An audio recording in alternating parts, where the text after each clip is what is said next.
Okay well class ninth this is the very important आपके examination purpose से बहुत ही ज़्यादा इंपॉर्टेंट है। कम से कम 1 मार्क्स आपको देखने को मिलेंगे। इस जो स्लाइड डिस्प्ले हो रहा है इसमें से 1 मार्क्स आपको देखने को मिलेंगे, जिसमें से कुछ साइंटिस्ट हैं उनका डिस्कवरी किस फील्ड में हुआ है। फर्स्ट ऑफ ऑल सेल का डिस्कवर सबसे पहले किन्होंने पता लगाया? Robert Hooke 1665। Number 1। Number 2, free living cells in a pond water that means bacteria को सबसे पहले किन्होंने ऑब्जर्व किया था? Anton van Leeuwenhoek 1671। अगर आपसे पूछा जाएगा कि free living cell in pond water that means bacteria तो सबसे पहले किन्होंने ऑब्जर्व किया था? Answer will be Anton van लीवनहॉक इन 1671। सभी बच्चे इसको कॉपी पर अपने लिखते जाएंगे, ठीक है? लिखने से क्या होगा, आप मेमोराइज हो जाएगा। नंबर 3, न्यूक्लियस का discover. Nucleus is the part of the cell जिसके द्वारा पूरा सेल कंट्रोल और कोऑर्डिनेट होता है। इनका डिस्कवर रॉबर्ट ब्राउन ने 1831 को किया था। डिस्कवर करने का मतलब क्या है? ऑलरेडी वो है, उसको दिखाना लोगों को। एक होता है डिस्कवरी, एक होता है इन्वेंशन। इन्वेंशन का मतलब क्या हो गया? जो दुनिया में नहीं है एक नया चीज बनाना और लोगों को बताना, वो इन्वेंशन होगी। ये डिस्कवरी का मतलब होता है कि ऑलरेडी वो हमारे अर्थ पर, हमारे यूनिवर्स पर है, बस उसको खोज करके आपको बता देना, तो उसको बोलते हैं डिस्कवरी। इसीलिए न्यूक्लियस का डिस्कवरी किन्होंने किया था? रॉबर्ट ब्राउन ने किया था 1831। Protoplasm. Protoplasm is the matrix of cells. तो इनका डिस्कवर ब्रुकेंजी ने 1839 को किया। Cell theory, very important.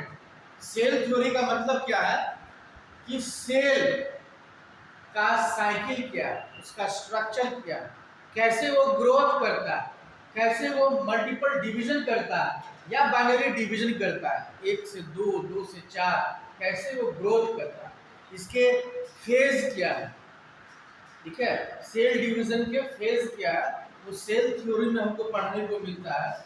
इन्होंने सबसे पहले इन्होंने बताया था सेलिडियन 1838 and Sehwan 1839 in a plant and animal respectively.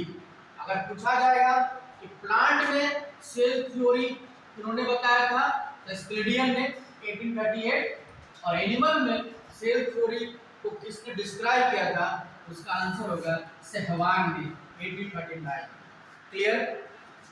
और एक कॉन्सेप्ट, प्लीज डोंट लाफ, एक कॉन्सेप्ट दिया इन्होंने विर्चाव।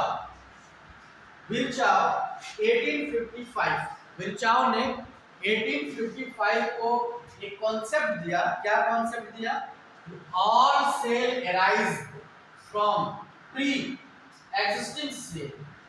मतलब जितने भी सेल है वो अपने पहले वाले सेल से जनरेट होके आएंगे हैं। तो ये थ्योरी किन्होंने दिया? विर्चाव ने दिया। क्लियर? नेक्स्ट,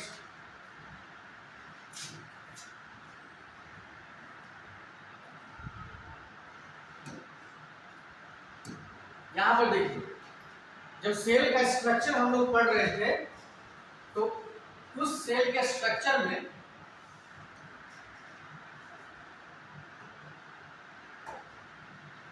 हम लोगों ने क्या देखा कि स्ट्रक्चरल ऑर्गेनाइजेशन ऑफ सेल क्या क्या है। तो इस स्लाइड के अनुसार सेल को 3 भागों में डिवाइड कर दिया है। पहला प्लाज्मा मेम्ब्रेन या प्लाज्मा लेमिला या सेल मेम्ब्रेन, इसको सेल मेम्ब्रेन भी कहते हैं। याद आ रहा है ना? सेल मेम्ब्रेन या plasma lamella, nucleus and cytoplasm. इन 3 चीजों के बारे में हम लोग को ठीक तरह से पढ़ना है।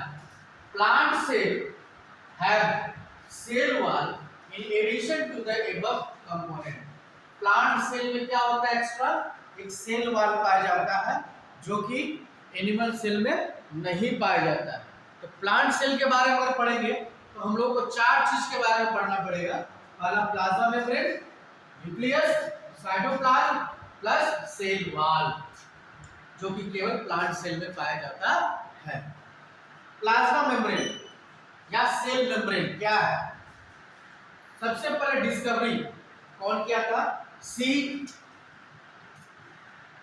नागिली एंड सी कार्मर इन 1855 में सबसे पहले देखा था कि हाँ सेल मेम्ब्रेन होता है।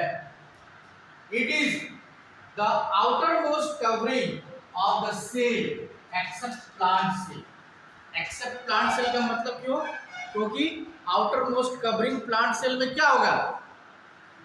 सेल वॉल होगा, ठीक है, that separates the content of the cell from its external environment, जो कि एक्सटर्नल एनवायरनमेंट सबको सेपरेट करता है। व्हाट इट प्लाज्मा मेम्ब्रेन का ये हो गया। It allow the entry and exit of some material ion and molecules in and out of the cell. अंदर से बाहर, बाहर से अंदर कोई मटेरियल को जाना है तो through the help of plasma membrane ही बाहर जाएगा। ये डायग्राम देखिए। Now you can see the diagram of plasma membrane, जैसा कि हम लोगों ने प्रीवियस क्लास में पढ़ा था, ठीक है। बाइलेयर होता है, फॉस्फोलिपिड का बाइलेयर स्ट्रक्चर है। इस डायग्राम में आप देखेंगे, देखिए यहां पर इस टाइप का है। उसके बाद जो हेड है, ये हेड क्या है? हाइड्रोफिलिक है कि हाइड्रोफोबिक है? हाइड्रोफिलिक है, क्योंकि इसको पानी से प्रेम है, इसलिए इधर भी पानी है, सेल के अंदर भी और सेल के बाहर भी लिक्विड है, इसलिए हेड पोर्शन जो होता है वो हाइड्रोफिलिक होता है, और जो टेल पोर्शन है बीच वाला वो हाइड्रोफोबिक है। पूरा हमारा स्ट्रक्चर हो गया किसका? अब बीच बीच में बहुत सारे प्रोटीनस स्ट्रक्चर है। ये प्रोटीनस स्ट्रक्चर क्या करेंगे? किसी चीज को कैरी करेंगे, जैसा हम लोगों ने प्रीवियस क्लास में पढ़ा था।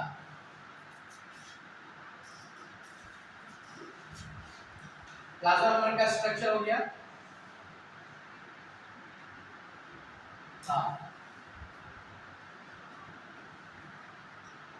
प्लाज्मा मेम्ब्रेन में के कारण सेल का अपना बहुत तरह का कैरेक्टर होता है। प्लाज्मा मेम्ब्रेन में कोई भी चीज, प्लाज्मा मेम्ब्रेन के द्वारा कोई भी चीज सेल के अंदर आएगी और कोई भी चीज सेल के बाहर जा सकती है। Actually plasma membrane is the selectively semi permeable membrane होता है, जो किसी चीज को सेलेक्ट करके सेल के अंदर ला सकता है और किसी चीज को सेलेक्ट करके सेल से बाहर ले जा सकता है। यहाँ पर इसका कुछ और कैरेक्टर देखेंगे। It also prevent the movement of some other material. It is very thin, elastic, living and selective permeable membrane. Selective का मतलब क्या हो गया? प्रीवियस क्लास में हम लोगों ने पढ़ा था। सपोज दैट ये प्लाज्मा मेम्ब्रेन हो गया, प्लाज्मा मेम्ब्रेन हो गया। अब इस सेल के अंदर बहुत सारे लिपिड पार्टिकल्स हैं, जो कि साइटोप्लाज्म कहलाता है, और बाहर में बहुत सारे आयन सपोज दैट है। मान लीजिए सोडियम आयन हो गया, पोटेशियम आयन हो गया, मैग्नीशियम आयन हो गया, वाटर मॉलिक्यूल्स हो गया। अगर सेल को लगता है कि हमको सोडियम आयन की आवश्यकता है, तो प्लाज्मा मेम्ब्रेन के द्वारा इस सोडियम आयन को सेलेक्ट करेंगे। सेलेक्ट करने के बाद इस सोडियम आयन को इसके अंदर भेज देंगे। अगर लगता है सेल को कि इसके अंदर जो भी आयन है या मटेरियल है इसको बाहर निकालना है, तो प्लाज्मा मेम्ब्रेन ही इस आयन को सिलेक्ट करेगा और सेल के बाहर भेज दो। इसलिए इसको कहा गया है सिलेक्टिव परमिएबल मेम्ब्रेन।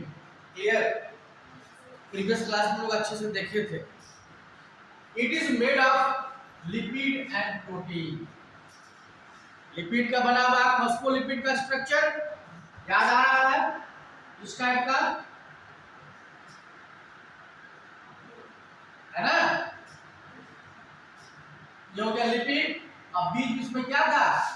प्रोटीन, है ना? It is made of lipid and protein.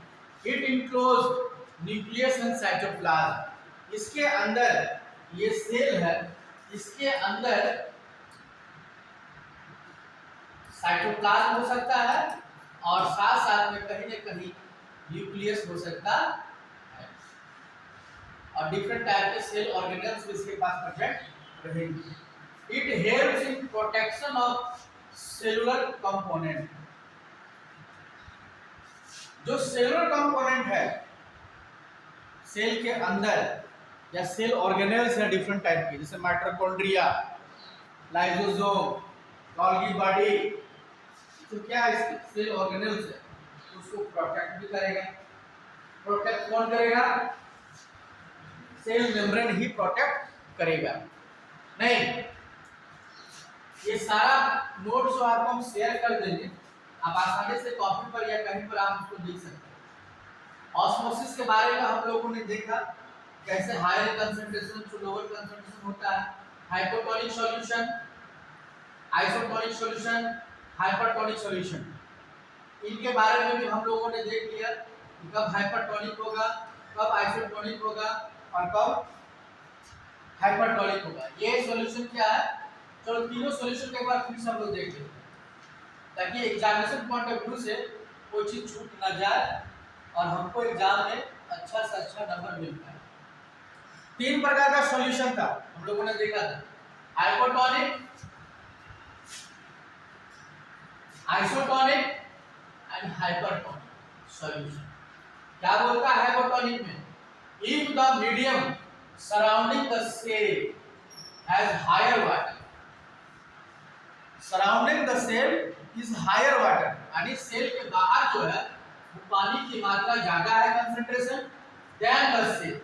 Suppose that this is the cell और यहाँ पर अगर वाटर का कंसंट्रेशन ज्यादा है इसकी अपेक्षा, इनसाइड द सेल की अपेक्षा, तब जाकर के ये हमारा हाइपोटोनिक सॉल्यूशन तैयार होगा। Meaning that the outside solution is very dilute, मतलब पानी ज्यादा मात्रा में है बाहर में, तो अगर पानी की मात्रा ज्यादा है, कंसंट्रेशन ज्यादा है, तो वहां वो डाइल्यूट के फॉर्म में रहेगा कोई चीज, अंदर क्या रहेगा? कंसंट्रेटेड के फॉर्म में रहेगा। ठीक है? द सेल विल गेन, अगर इस तरह का केस है, दैट मींस अगर हाइपोटोनिक सॉल्यूशन है मतलब पानी बाहर ज्यादा और अगर अंदर कम, इस तरह के सिचुएशन में हमारा जो सेल है gain water by the osmosis, water को गेन करेगा यानी बाहर का पानी अंदर की ओर मूव करेगा। इसी को बोलते हैं इंडो ऑस्मोसिस, मतलब बाहर का लिक्विड पार्टिकल सब अंदर की ओर मूव कर रहा है, दैट मींस ये इंडो ऑस्मोसिस हो गया। कब तक मूव करेगा? जब तक बराबर न हो तब तक वो मूव करता रहेगा। Such a solution called hypotonic solution. आपको पहचानने का तरीका मालूम चल गया, अगर बाहर ज्यादा पानी है अंदर पानी कम है तो वो हाइपोटोनिक सॉल्यूशन कहलाएगा और वो मूवमेंट होगा। दूसरा आइसोटोनिक, आइसोटोनिक में क्या है? If the medium surrounding the cell has exactly the same water concentration as the cell, there will be no net movement of the water। अगर सेल है हमारा, सेल के अंदर जो भी वाटर का कंसंट्रेशन है और बाहर सेल के बाहर वाटर कंसंट्रेशन, अगर दोनों का कंसंट्रेशन बराबर हो जाता है, इस प्रकार के सॉल्यूशन को आइसोटोनिक सॉल्यूशन कहते हैं। इस केस में क्या होगा? इस केस में होगा वाटर का मूवमेंट नहीं होगा क्योंकि ऑलरेडी अंदर सेल के अंदर और सेल के बाहर पूरी तरह से क्या है? सेम है। इसको बोला गया isotonic solution. In this case there is no overall movement of water, movement नहीं होगी, the cell will stay the same size. इस केस में हाइपोटोनिक सॉल्यूशन में क्या होगा, धीरे धीरे धीरे धीरे धीरे सेल का साइज बड़ा होगा, क्योंकि बाहर से पानी अंदर आ रहा है। बाहर से पानी ऑस्मोसिस प्रोसेस ही कहता है movement of particles from higher concentration to lower concentration through semi permeable membrane. तो इसमें क्या होगा, सेल खुलने लगेगा, साइज बड़ा होगा। इसमें साइज जस्ट कतस हो रहा है, सेम रह रहा है, ना बढ़ रहा है ना घट रहा है, क्योंकि वाटर मॉलिक्यूल्स का मूवमेंट हो ही नहीं रहा है ना, वाटर मॉलिक्यूल्स का मूवमेंट नहीं हो रहा है। नेक्स्ट की बात करें, डायग्राम देखिए, यह है आपको हाइपोटोनिक सॉल्यूशन का डायग्राम, ठीक है। इस डायग्राम में the cell inflated and eventually burst, फट जाएगा, hypotonic. Water is transport into the cell, cell के अंदर, जब सेल के अंदर जा रहा है तो खुलता जाएगा और ब्रस्ट भी कर सकता है। Solute concentration inside the cell is high, movement को जो है बाहर से पानी अंदर की ओर मूव कर रही है, इसको बोलते हैं हाइपोटोनिक सॉल्यूशन का फॉर्मूला। नेक्स्ट स्लाइड, आइसोटोनिक, दोनों जगह बराबर है, बाहर में भी पानी का मॉलिक्यूल्स और अंदर में भी पानी का मॉलिक्यूल्स का कंसंट्रेशन इक्वल है। इस प्रकार के सॉल्यूशन को यहाँ पे आइसोटोनिक सॉल्यूशन हम लोग कहते हैं। हाइपरटोनिक सॉल्यूशन, ये थोड़ा सा आप समझ लीजिए बढ़िया से, एग्जामिनेशन पॉइंट ऑफ व्यू से बहुत इंपॉर्टेंट है। Hypertonic solution, if the medium surrounding the cell has lower concentration, ठीक है, मतलब अगर ये सेल है और इसके अंदर वाटर मॉलिक्यूल का कंसंट्रेशन ज्यादा है, किसके कंपैरिजन, बाहर के कंपैरिजन, उस प्रकार के सॉल्यूशन को हम लोग हाइपरटोनिक सॉल्यूशन, पानी की मात्रा, वाटर मॉलिक्यूल्स की मात्रा सेल के अंदर ज्यादा है, इसलिए हाइपर, हाइपर मतलब वही होता है ज्यादा, of the water than the cell, means that it is very concentrated solution. The cell will lose water by osmosis, ठीक है। अब यहां से जो है पानी लूज होगा, क्योंकि अंदर पानी ज्यादा है। हमने प्रीवियस क्लास में किसमिस का एग्जांपल दिया था, दोनों डायग्राम बना करके, तो यहाँ से पानी जो है अंदर से बाहर की ओर मूव करेगा, इसलिए अंदर से बाहर जा रहा है, एग्जिट हो रहा है, EX एग्जिट हो रहा है, इसलिए कह सकते हैं इसको एक्सोऑस्मोसिस। क्या हो गया ये, तो आपके एग्जाम में पूछा जा सकता है कि एक्सोऑस्मोसिस कब पॉसिबल है, एक्सोऑस्मोसिस कब पॉसिबल है, जब हमारा सेल का सॉल्यूशन जो रहता है वो हाइपरटोनिक, यानी अंदर का पानी बाहर जाए, तभी ना एक्सोऑस्मोसिस होगा। बाहर का पानी अगर अंदर आ रहा है तो उस केस में क्या बोलेंगे, इंडोऑस्मोसिस, जो हम लोग पहले देखे थे। Such a solution is called a hypertonic solution, in this case the cell will shrink. अब क्या होगा, सेल क्या होगा, श्रिंक कर जाएगा, क्योंकि अंदर का पानी बाहर की ओर मूव कर रहा है, किसमिस फिर से सिकुड़ जाएगा, अपनी अवस्था में आ जाएगा, एक्सोऑस्मोसिस वहां होने लगेगी, ठीक है, समझ में आ रहा है ना। दूसरा टर्म है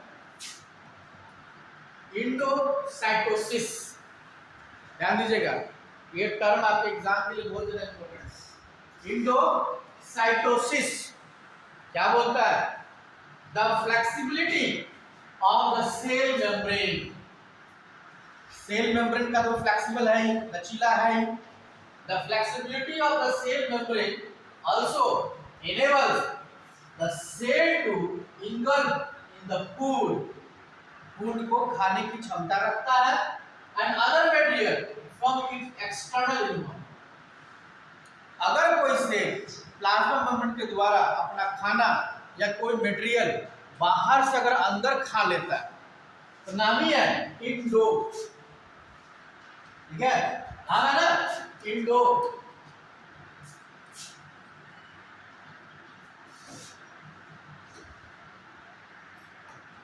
इंडो मतलब अंदर, साइटोसिस मतलब सेल के अंदर जाने की प्रक्रिया, the process in which the food material और particles will go inside the cell. Endosmosis, अंदर जा रहा है, बाहर से अंदर। Such a process is known as endocytosis. Endo मतलब अंदर, साइटो मतलब हो गया आपको सेल से रिलेटेड, और सिस का मतलब हो गया प्रोसेस, वो प्रोसेस जिसके द्वारा सेल के अंदर बाहर से खाना अंदर जा रहा हो उसको बोलते हैं endocytosis. As for example, amoeba acquire this food through this process. तो जब भी खाना खाएगा वो बाहर का खाना अपनी ओर with the help of pseudopodia वो ले लेगा। कैसे, मैं डायग्राम बनाता हूँ। सपोज दैट ये हमारा क्या है, अमीबा। विजिबल है colour, green colour is visible. मान लीजिए अमीबा। अब इस अमीबा को सपोज दैट इसके सामने यहाँ पर एक खाना पार्टिकल्स मान लो। अब इसको खाना अमीबा, तो ये अमीबा को कैसे खाएगा ये देखिए। अब ये क्या करेगा, ये जो फूड पार्टिकल्स है यहाँ, इसके चारों ओर ये अपना इस टाइप का स्ट्रक्चर बनाना, इसको इन्वॉल्व करने के लिए। ठीक है, धीरे धीरे ये स्ट्रक्चर बढ़ती, फूड पार्टिकल्स है, धीरे धीरे ये स्ट्रक्चर इतना तक आ जाएगा। ठीक है, इसी को बोलते हैं सूडोपोडिया। क्या बोलते हैं, सूडोपोडिया। अब धीरे धीरे लास्ट मूवमेंट में क्या होगा, लास्ट मूवमेंट में ये जो फूड पार्टिकल्स है ये अमीबा अपनी चारों ओर, तो मतलब बाहर का खाना को अपने अंदर ले रहा है, तो इंडोसाइटोसिस होता है। क्या हो रहा है, endocytosis. Clear. Endocytosis can be classified into following types of endocytosis। क्या क्या है, पहला फैगोसाइटोसिस। फैगोसाइटोसिस का मतलब होता है कोई भी सेल किसी भी सॉलिड सब्सटेंस को खा जाए, एंगल्फ कर जाए। कोई सॉलिड खाना, मान लेते हैं अमीबा खाना खा रहा है, ये सॉलिड है, इसको ये खा रहा है, इसको फैगोसाइटोसिस बोलते हैं। With the help of pseudopodia, pseudopodia की सहायता से खाना को अपनी ओर इंगल्फ कर लेता है सॉलिड पार्टिकल्स, तब उसको बोलते हैं phagocytosis. Cell takes in a solid food material through plasma membrane. Pinocytosis क्या है, कोई लिक्विड आता है, नाम है पिनोसाइटोसिस, पी रहा है, सेल किसी चीज को पी रहा है। ठीक है, आप समझ लीजिए पिनोसाइटोसिस। साइटो का मतलब क्या, सेल, सिस का मतलब क्या, प्रोसेस, और पिनो मतलब पी रहा है। किसी भी लिक्विड चीज को लोग खाते नहीं, हाँ बंगाली लोग खाता है, ठीक है, चाय को भी खाता है, लेकिन इन जनरल क्या होता है, हम लोग किसी भी लिक्विड चीज को पीते हैं और सॉलिड चीज को खाते हैं। तो जब सॉलिड चीज किसी सेल के अंदर जा रही है उसको बोलते हैं क्या, फैगोसाइटोसिस। और कोई लिक्विड चीज जा रहा है, फ्लूइड जा रहा है, तो उसको क्या बोलेंगे, pinocytosis. Clear, phagocytosis, pinocytosis clear हो गया। किसी कोई डाउट, आई होप किसी कोई डाउट नहीं, समझ में आ रहा है क्या मैं समझा रहा हूँ, सभी को समझ में आ रहा है, आगे चले। गुड, हाइपोटोनिक सॉल्यूशन हो गया, यहाँ पे तीनों में दिखाया है कंक्लूजन। अब देखिए यहाँ पर इस डायग्राम में एंडोसाइटोसिस को दिखा रहा है, क्या दिखा रहा है, इंडोसाइटोसिस का मतलब अब सॉलिड चीज बाहर से सेल के अंदर through the plasma membrane in करेगी, तो द प्लाज्मा मेम्ब्रेन इन करेगी। जब इन करेगी तो कैसे, ये है एक्स्ट्रा सेलुलर फ्लूइड। ये डायग्राम दिख रहा है, सभी को विजिबल है?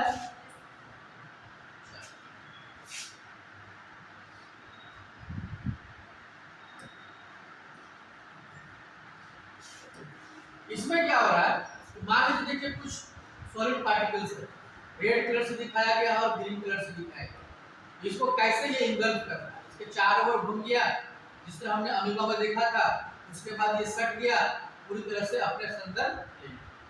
कंप्लीट एंडोसाइटोसिस एनिमल सेल को दिखाया गया। ध्यान से देखिए, ये बाहर इतने सारे सॉलिड चीज है, ग्रीन कलर से दिख रहा है, पिरामिड से दिख रहा है, डिफरेंट शेप में जो दिख रहा है ना, ये सब कुछ ना कुछ सॉलिड पार्टिकल्स है।